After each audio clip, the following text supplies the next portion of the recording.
En tout cas. Ils héritent. C'est un débat intéressant. Non seulement des états mystiques du prophète, ils héritent des citations du prophète, ils héritent de tous les attributs du prophète. Et ils s'éteignent dans le prophète. Voilà les initiés compétents, les guides authentiques, formés par des maîtres authentiques. Parce qu'il y a des faux maîtres et il y a des faux initiés. C'est ça. Je pense que j'ai, à ce niveau, répondu à votre question. Nous allons, avant de continuer, vous laisser, puisqu'il y a une suite par rapport à votre exposition. Il y a une suite. Nous allons vous laisser continuer, puisqu'il y a d'autres questions pour ne pas... Parce que le temps, il se fait aussi par le temps. Oui, il faut gérer aussi dans le temps. Je suis d'accord. Bon, j'allais vous parler davantage. On a essayé déjà de rentrer dans certaines considérations que j'avais préparées pour vous. Mais je dirais quand même... Ou bien en attendant de vous... de vous retrouver, de vous permettre de vous retrouver. Est-ce que, aujourd'hui, en comptant, puisque vous êtes parti du 20 avril, aujourd'hui, nous sommes, c'est pratiquement le 111e jour de l'année. Est-ce que c'est un symbole? Il n'y a pas eu une coïncidence? Est-ce que ce n'est pas un signe dont parle de quelque part je vois. Oui. Ça fait partie des signes dont parle M. Godson.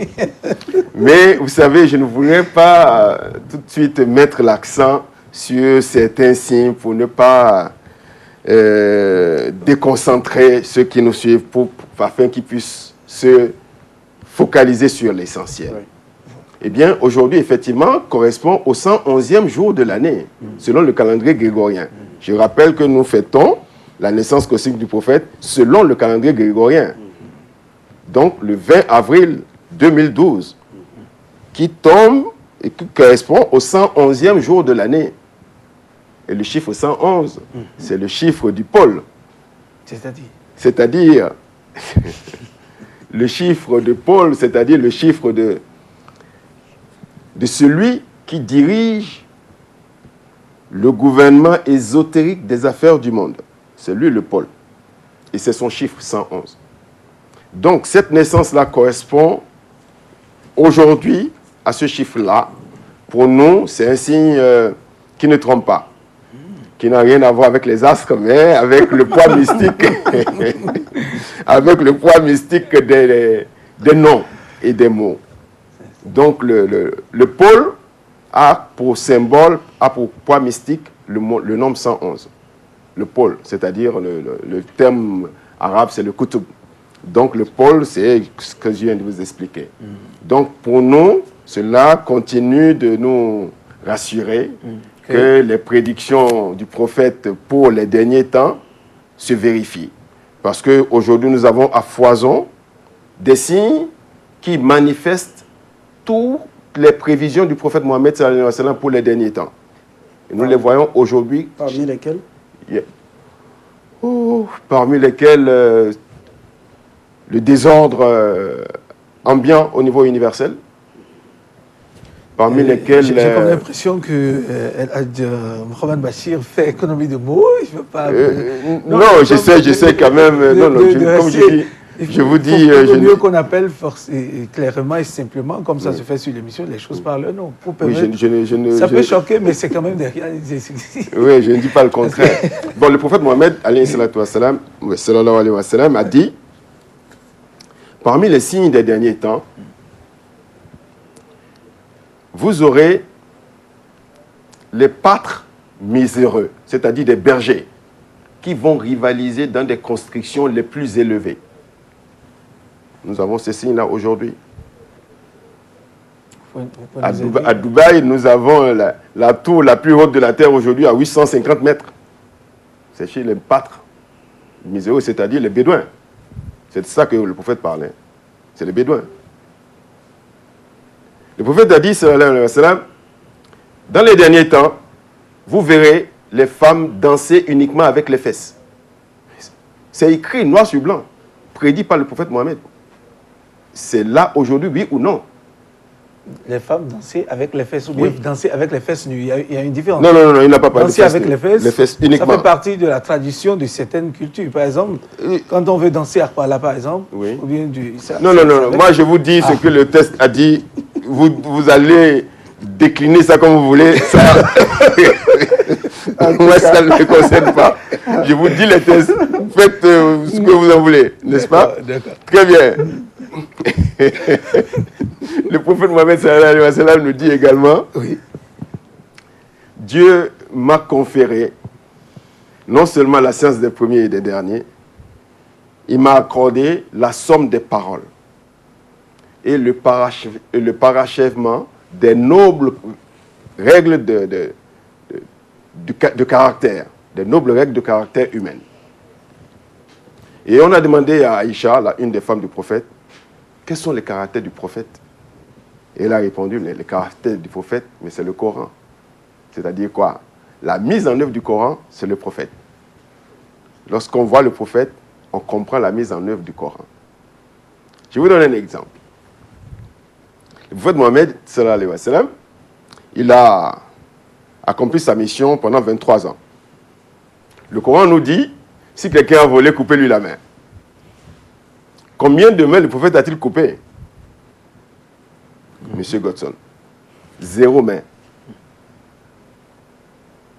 Donc, vous comprenez qu'à partir de ce niveau-là, il ne s'agit pas de la mise en œuvre littérale des tests, mais c'est le prophète nous appelle à l'esprit de ces tests-là. Lorsque quelqu'un a volé, comment lui couper la main? C'est l'empêcher de voler. Comment l'empêcher de voler? Mettre à sa disposition ce qu'il faut pour qu'il ne vole pas. C'est ce que le prophète a fait. C'est comme ça, ça se dit aussi de l'autre côté. Si ta main droite te gêne, voilà, coupe-la. Mais ça ne veut pas dire l'amputer. Non, pas du tout. Sinon, mais nous aurons que rien que des manchots. Des manchots et des invalides qui vont travailler. Très bien. Donc, allons à l'esprit des tests. Bien. Le prophète Mohammed sallallahu alayhi wa sallam, donc, il nous a laissé le Coran. Le Coran révélé par l'ange Gabriel, qu'on appelle l'Esprit Saint, et également l'Esprit de sainteté. Il a certaines dénominations que je vous donne comme étant les dénominations que nous utilisons en tant que musulmans. Bien. Donc, c'est le professeur des anges, des messagers, l'ange Gabriel. Bien. Il nous a laissé les hadiths qu'on appelle, c'est-à-dire le corpus de tous les faits, dires et gestes du prophète. Et il nous a laissé également une constitution. Monsieur Godson, la toute première constitution écrite que la terre ait connue, c'est le prophète Mohammed qui l'a écrite et qui l'a promulguée en tant que chef d'État sur la terre. Là. Nous avons édité cette constitution dans nos journaux dans les années 90, la lumière de l'islam, dans les années 90. Donc, le prophète Mohammed nous a laissé encore, en guise de testament, ce que je vous ai dit tout à l'heure, les savants sont les héritiers des prophètes. Et je vous ai dit comment ils héritent. Bien. Donc, c'est dans cet héritage-là que nous voyons, que nous avons vu, que nous avons tout de suite perçu que notre grand maître Cheikh Ibrahim Niass de Kaolack était un héritier authentique du prophète, qui a hérité de tout ce que je vous ai dit tout à l'heure. Parce que c'est lui qui nous a permis d'évoluer, de nous réaliser métaphysiquement. Et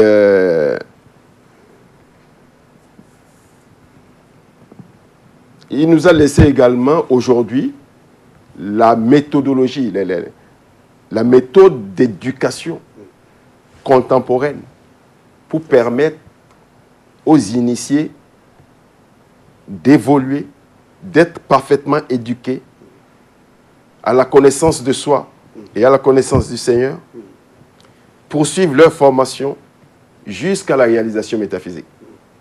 Eh bien, sans mortification, sans réclusion, sans accès... non, vous vivez en société et vous réalisez ça. Tout à fait. Je vais vous donner... je vais vous parler d'une anecdote là. Il y a des moines de Kokoubou, les trappistes du Nord là, qui sont venus dans mon bureau quelquefois me rendre visite.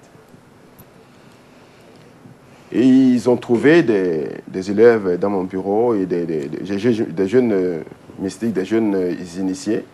Et ils ont causé avec eux. Ils disent, mais comment ça se fait que vous parlez de ce que nous, on découvre dans notre monastère? Vous parlez de ça comme ça en ville, là, comme si... Vous avez appris ça où? Il dit, mais... Et les jeunes ont dit, mais ça fait partie de notre vie, c'est quotidienne, ça. Vous voyez? Donc, ils se disent, ils ont dit, eux, qu'ils sont dans les monastères pour découvrir ces vérités essentielles-là. Mais comment alors ça se fait que les initiés musulmans les découvrent en pleine dans la rue, dans la société, sans effort? Eh bien, parce que nous sommes les derniers héritiers. Sans mérite. Dieu nous a donné ça cadeau. C'est à nous de chercher, de fructifier ça et de cultiver. Très bien. Voilà. Donc, dans l'appréciation que je vous ai donnée tout à l'heure par rapport à l'approche qu'il faut avoir du Coran, nous avons, dans un livre de Cheikh Ibrahim, qui a été écrit par Cheikh Ahmed Tidjani, le maître de notre voie,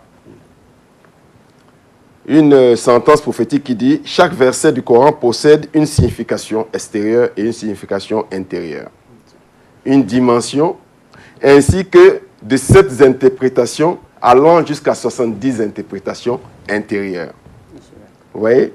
Chaque verset du Coran. Et ceci, cela revient à ce que vous avez dit tout à l'heure par rapport à la pénétration qu'il faut avoir pour chaque réalité donnée. Parce que chaque vérité révélée dans le Coran ou dans les hadiths du prophète, sallallahu alayhi wa sallam, rejoint nécessairement une réalité divine. C'est-à-dire quoi? Chaque être humain sur la terre est un lieu de manifestation divine. Dieu manifeste une réalité par chaque homme sur la terre. Lorsque l'homme n'est pas éteint, c'est-à-dire lorsqu'il n'est pas mort, il manifeste une réalité divine. Même s'il marche, il déambule dans la rue comme un fou, nu, il manifeste une réalité divine. C'est en cela qu'il faut respecter la vie de chaque être humain. Vous voyez là que nous sommes aux antipodes de ce que nous entendons de l'islam aujourd'hui, ou de ce que certaines personnes revendiquent comme étant de l'islam. Quelqu'un qui va se mettre une ceinture ici et qui va s'exploser, il dit qu'il est un martyr. Vous voyez qu'on ne peut rien trouver ici qui permette ce genre de comportement. Je m'en vais poser cette question. Puisque jusque-là, depuis, à vous entendre, il n'y a eu rien de cela. Mais c'est étonnant qu'on prône tout, qu'on fasse tout ça au nom du grand prophète. Oui, oui. Oui, les hommes sont les hommes. Oui, voilà. Les hommes sont les hommes. Ah. Les hommes sont les hommes. Ils sont chacun... Ce qui est intéressant, c'est de constater que ce que vous dites prône effectivement un chemin intérieur. La réalisation de soi, la réalisation de Dieu. Cela veut dire alors que à une certaine dimension, à un certain niveau de compréhension du Coran et des hadiths, on comprend qu'en fait, les Écritures existent pour l'accomplissement de l'être humain. Alors, comment se fait-il qu'aujourd'hui, la plupart des musulmans que nous avons ne vont pas dans cette compréhension ou ne prônent pas cette compréhension? Parce que je constate que cette compréhension, si elle est vraiment divulguée au sein de la religion musulmane, et l'autre compréhension de l'ésotérisme chrétien divulgué, de l'ésotérisme bouddhiste divulgué, on se retrouve en fait à un même centre de conjonction, parce qu'en fait, le Dieu qui a créé notre monde, c'est le même Dieu que nous adorons. Absolument. Nous verrons qu'en fait, il nous donne le même message, mais sous des aspects différents. Et donc, nous devons pouvoir nous rejoindre dans un même langage mystique. Alors, pourquoi est-ce qu'aujourd'hui, la plupart des musulmans n'ont pas ce message et n'arrivent même pas à transmettre ce message? Allah a dit, me connaître avant de m'adorer. Mais aujourd'hui, tout le monde va dans l'adoration, mais personne ne s'investit dans la connaissance. Alors, comment se fait-il que cette voie n'est pas la plus enseignée aujourd'hui? Elle est enseignée. Mais ce n'est pas ce que le terrain nous oui, parce que les initiés sont, j'allais dire, dans un état d'esprit où il respecte le sens des convenances et où on n'a pas besoin d'esclandre. On se contente d'être. Je suis d'accord. On se contente de vivre Dieu et de laisser Dieu s'exprimer. Et maintenant, pour nous, le service, je vous ai dit, est capital. C'est ce qu'on appelle, si vous voulez, le voile de la servitude. Bien qu'on réalise l'unité divine, bien qu'on se réalise l'identité suprême de Dieu par rapport à soi, on demeure serviteur. C'est cela la religion islamique. C'est la religion du service du Seigneur. Donc, à ce niveau-là, nous savons, en tant qu'initiés, que l'islam ésotérique seul est à même aujourd'hui de résoudre les problèmes du monde de l'heure. Je suis d'accord avec vous. Pas autre chose. Et davantage, c'est lorsque nous nous référons à cette manifestation de la dernière volonté divine contenue dans le Coran. Le Coran est universel. Le Coran n'appartient pas à Bachir, ni à Théodule, ni à Faisal, ni à... Ah non, le Coran appartient à tout le monde, comme étant le message du Dieu créateur à toute sa création. Bien. Maintenant, comment faire dans un monde où on ne veut pas entendre la raison, on ne veut pas entendre raison, on ne veut pas la sagesse. On préfère la force, on préfère la répression, et l'autre préfère, s'éclater. Nous sommes en pleine tyrannie, en plein délire.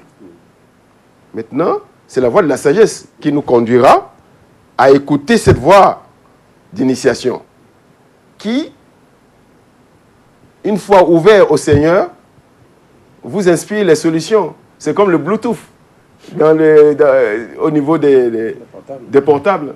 Si votre Bluetooth est ouvert et le mien, ce que j'ai chez vous passe chez vous, ce que vous avez chez vous passe chez moi. C'est la même chose. Lorsque vous allez dans les parterres d'initiés au niveau supérieur, lorsque vous rencontrez une entité spirituelle, mais tout ce qui est dans l'entité passe chez vous, et ce qui est chez vous passe chez elle. C'est comme ça que les connaissances se transmettent sans son et ni parole. Au niveau de notre cheminement, ça se trouve ça. Bon, comment faire aujourd'hui? Je vous ai dit tout à l'heure que la connaissance se transmet. Nous avons des élèves qui n'ont pas besoin de crier sur les toits, qui sont initiés. Ils préfèrent vivre leur religion.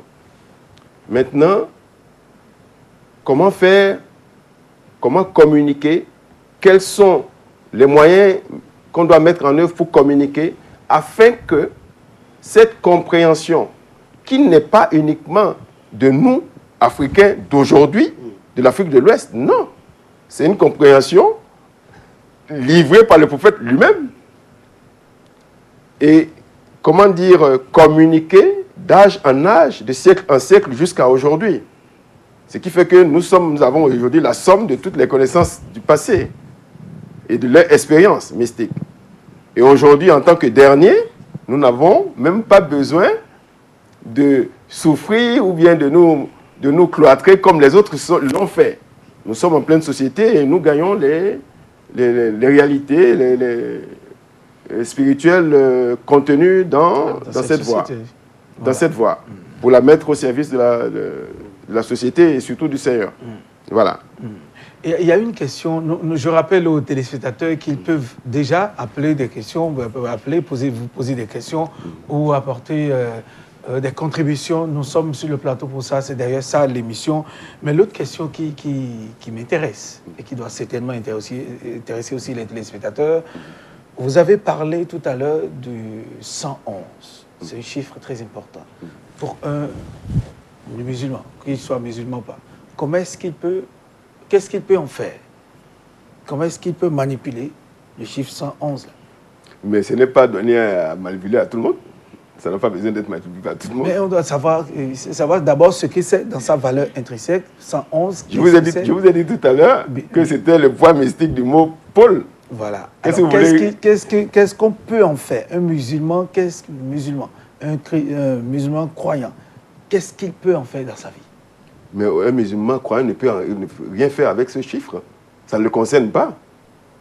Ce chiffre concerne le pôle uniquement. Le chef de la hiérarchie dont je vous ai parlé. Il ne peut même pas s'inspirer de ça pour peut-être se réorienter. Qui? Un simple musulman? Oui. Je vous ai dit que c'est le chiffre du pôle. Ce nombre-là, 111. C'est le chiffre du pôle. C'est-à-dire, le pôle qui est conscient d'être le pôle aujourd'hui sur la Terre, lorsqu'il voit le chiffre 111, il sait que ça le concerne.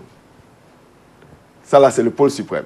Mais maintenant, il y a d'autres pôles qui sont dans la hiérarchie. Donc, comme je vous ai dit, on appelle ça le gouvernement ésotérique des affaires du monde. C'est un gouvernement avec des catégories initiatiques différentes. Donc, il y a plusieurs catégories dont les titres sont pôles, sont le pôle. Il y a des pôles de ceci, pôles de cela, des 4 coins cardinaux, etc. etc.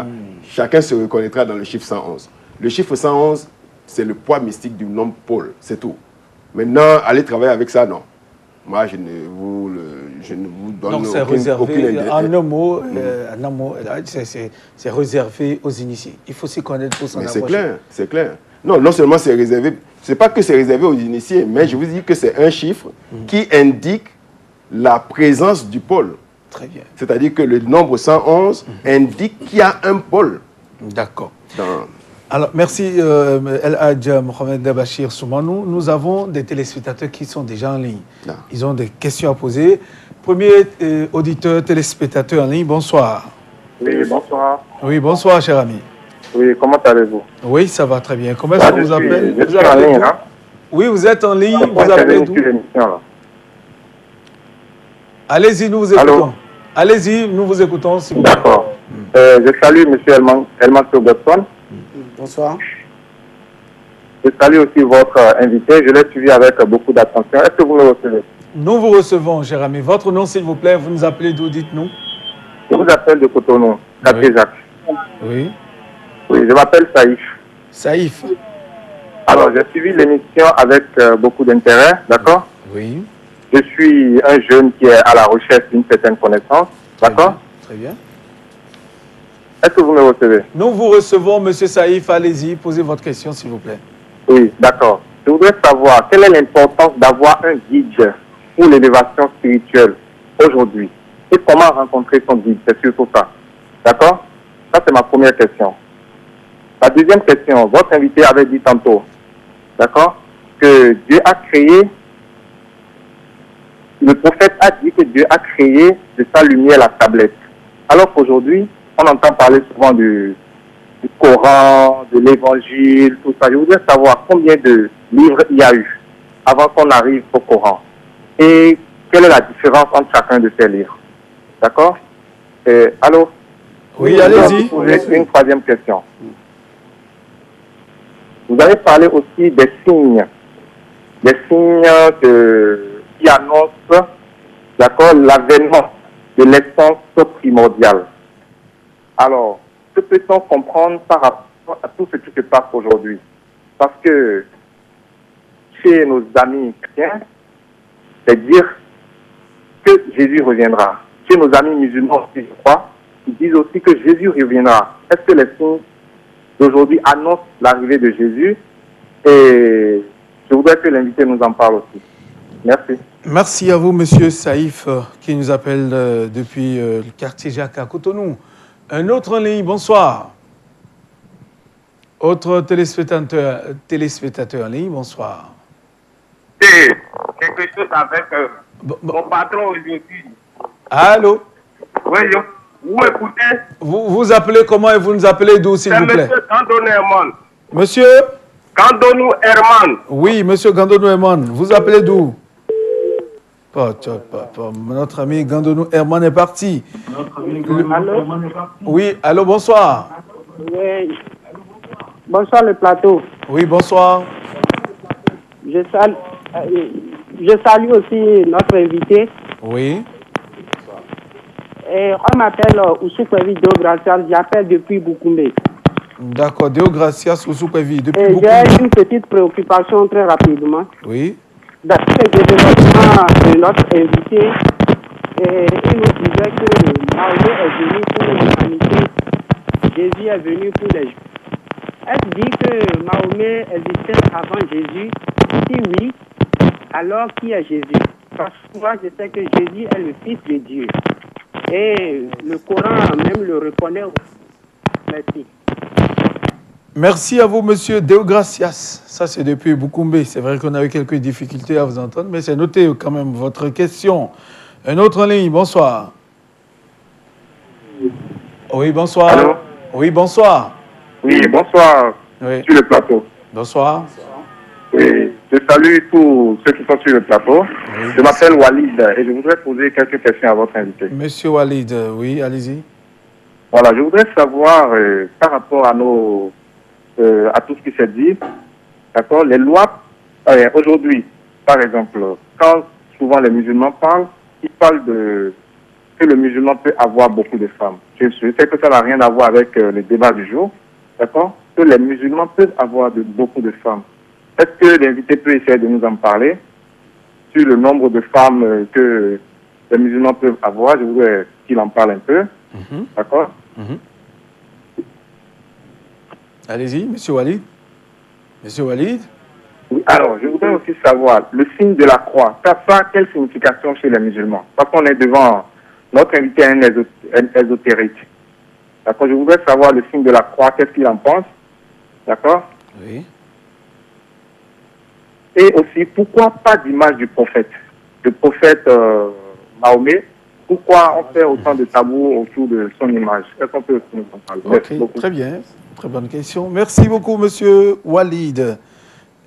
Bonsoir. Un autre sur le réseau international, certainement, de très loin. Bonsoir. Allô? Oui, allô. Oui, bonsoir. Bonsoir. Vous appelez d'où? Comment est-ce qu'on vous appelle? Gilbert à l'appareil depuis Boycon. Pardon? Allô? Gilbert à l'appareil depuis Boycon. Oui, notre ami de Boycon, nous vous écoutons. Oui, allez-y. Alors, je remercie vos deux orateurs. Je voudrais dire ceci. Aujourd'hui, les Béninois ne sont plus à l'état que Dieu a dit. Nous devons aider les populations béninoises à évoluer un peu plus. Je voudrais demander aux deux qui sont là aujourd'hui de faire l'effort de dire la religion que nous avons en place aujourd'hui, d'inviter les pasteurs et autres, disons, comment vous les appelez là, les prêtres là, à venir avec vous sur le plateau et débattre des sujets aussi profonds. C'est ça. Le Béninois aujourd'hui n'attend plus Mahomet a fait, Jésus-Christ a fait. Non, non, non, chers amis. Vous partez de là et vous faites évoluer aujourd'hui sur la terre, à grandir, j'allais dire, chers amis. Je pense bien que Emmanuel a choisi aujourd'hui de descendre sur la terre pour s'amuser un peu. Pardon, je te connais très bien. Il faut évoluer davantage. Merci, bonne soirée. Et je voudrais demander, pour finir, par rapport aussi apparu dans le ciel, il y a de cela un mois, qui a traversé le ciel béninois de l'est à l'ouest. C'était quel signe? Ça ne vous dit rien? Non, c'était... Je donnais en avance. Allez chercher ce que c'est et je voudrais vous entendre là-dessus. Bonne soirée à vous, Gilbert, vous salue. Allô, allô, allô? Il est parti, notre ami de Brécon. Un autre en ligne, un avant-dernier, certainement. Allô? Ah, voilà, certainement un autre appel que nous allons attendre de loin. Allô, bonsoir. Oui, bonsoir. C'est pour le plateau. Oui, comment est-ce qu'on vous appelle, madame? J'appelle de Cotonou. Oui, comment est-ce qu'on vous appelle? Madame Vincent. Madame Messan, oui, nous vous écoutons. Madame Allô? Messan. Oui, Madame Messan, allez-y. Oui, c'est Madame Vincent. Allez-y, oui. Allô? Allez-y, Madame Messan, nous vous écoutons. Oui, Monsieur Cosson, bonsoir. Bonsoir, madame. Oui, c'est maman. Merci pour tout. C'est toujours pour te dire merci. Je t'embrasse très fort, je t'aime. Merci. Merci beaucoup, maman. C'est une déclaration d'amour. Un autre en ligne, bonsoir. Un dernier en ligne, bonsoir. Allô? Oui, bonsoir. Allô, bonsoir. Oui, bonsoir. Oui, c'est pour intervenir sur l'émission, là. Oui, vous y êtes. Votre nom, vous nous appelez d'où, s'il vous plaît? Allô? Oui, allez-y, nous vous écoutons. Pardon? Allez-y, posez votre question. Vous appelez d'où? Comment est-ce qu'on vous appelle? Oui, oui. Je voudrais savoir le rapport entre la spiritualité et l'islam. Et le voyage de l'âme en islam. Je veux comprendre ça aussi, s'il vous plaît. Merci. D'accord. Merci à vous. Nous allons... Est-ce qu'il y a un dernier sur le réseau international? Nous allons... Allô? Allô? Un dernier en ce moment. Voilà, merci. Bon. Très bien. C'est le tout dernier. Avant de continuer, nous avons quelques communiqués ici. Un communiqué de Maître Arion. Marqué par le printemps, la Pâque étant la fête de résurrection, de purification, de régénération et du renouveau de toute la nature, c'est dans cette optique que Maître Arion a consacré pour le bien-être individuel et sous la conduite des archanges Saint-Michel et Raphaël, un sel sacré de dégagement intense dénommé le pentagramme. Ce sel hautement consacré vous dégagera de toute la négativité tapie en vous et enfouie jusqu'au tréfonds de votre être, à savoir les démons, les larves, les coqs, les fantômes, les schèmes, etc. Neutralise les effets néfastes de la sorcellerie et de la magie noire, des cas de possession grave, des entités négatives, vous débarrasse de tous vos blocages, échecs, difficultés et obstacles drainés le long de votre âge et vous apporte une régénération totale de votre structure et qui se concrétise par le bonheur, la santé et la paix. En un bain unique, le 28e jour qui suit la Pâque à 23h21 le 5 mai, le jour culminant et heure de la descente de la fosse et à laquelle il sera célébré à l'intention de tous les usagers un rituel d'une très grande élévation spirituelle afin qu'à distance, le déclenchement puisse avoir lieu et condense une charge essentiellement divine. Il est vendu à un coût unique forfaitaire de 7 000 francs CFA et est personnalisé individuellement sur place, sur vos coordonnées de naissance. La résurrection est un état de conscience, un processus spirituel de purification, d'illumination, une forme de vie renouvelée et plus pure, plus intense, c'est le renoncement que nous faisons à des formes inférieures de vie. Et pour ressusciter, il faut que le tombeau naturel inférieur s'ouvre, c'est-à-dire éveiller les forces cachées et qui sommeillent en chacun de nous. Alors seulement, une véritable transformation se produit dans la conscience car il se meurt désormais dans une autre dimension plus pure. Et c'est cela la véritable résurrection. Et c'est ainsi que Jésus est ressuscité, mais pas après sa mort. Il est ressuscité pendant sa vie terrestre. Il n'y a pas de résurrection des morts, mais plutôt des vivants. Un corps mort ne ressuscite pas. Date limite, c'est le 5 mai, signé Maître Arion. Maître Arion, adresse, librairie ésotérique, l'œil d'Horus, voie pavée allant du carrefour du stade de l'Amitié à Zobo, à 150 mètres après l'hôtel Peace and Love, immeuble Nayon, bien sûr, téléphone 95 81 12 60, 95 81 12 60 ou le 97 49 11 88, 97 49 11 88. C'était un communiqué de Maître Arion. Oui, un communiqué séminaire spirituel sur le thème « Les menstrues et la menstruation de la femme, le siège du pouvoir féminin ». Méprisées, diabolisées et rejetées, les menstrues sont considérées comme le siège de l'impureté féminine. Pourtant, les mystères du sang enseignent que le sang menstruel est du sang sacré, du sang de pouvoir, du sang de guérison et de protection. Le cycle menstruel et les menstrues permettent de se connecter au rythme lunaire et au pouvoir de l'intériorité. Les menstrues sont ce siège du pouvoir mystique chez la femme. Elmoncio Godson, l'instructeur spirituel, organise un séminaire sur le thème « La menstrue et les menstruations de la femme, siège du pouvoir mystique chez la femme ». Ce séminaire permet de changer de mentalité vis-à-vis des menstrues et de voir l'utilisation domestique des menstrues. Que faire en période de menstrues? Quel exercice? Que faire du sang sacré des menstrues? Peut-on faire des rapports sexuels pendant les menstrues? De quel pouvoir disposent les femmes menstruées? Une femme en menstrue peut-elle prier et fréquenter les lieux de prière et les couvents? Ce sont là autant d'interrogations qui trouveront leurs réponses au cours du séminaire. Le séminaire est donc ouvert à toute personne désireuse de comprendre le pouvoir mystique des menstrues et de disposer des rituels nécessaires pour utiliser ce pouvoir à bon escient.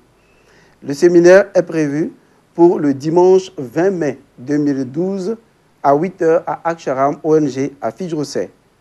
Par ailleurs, le séminaire sur la guérison est toujours ouvert pour toute inscription et le séminaire sur les exercices spirituels est prévu pour le dimanche 27 mai 2012 au même siège. Appelez le 97 29 62 12, 97 29 62 12 ou le 21 03 91 66. Alors, nous allons répondre très rapidement aux téléspectateurs. Monsieur Saïf demande l'importance d'avoir un guide dans sa vie. Est-ce que c'est nécessaire?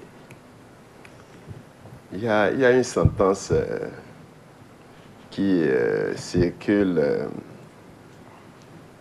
depuis le prophète Mohammed sallallahu alayhi wa sallam et les califes qui l'ont précédé, qui lui ont succédé. Cette sentence dit: celui qui n'a pas de maître, Satan est son maître.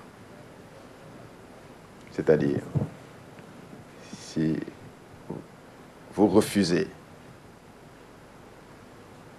de suivre un cheminement déjà pratiqué par ceux qui vous ont dévancé, eh bien, vous allez recommencer toujours à zéro. Donc, l'importance... Et ça dit que quelqu'un qui n'a pas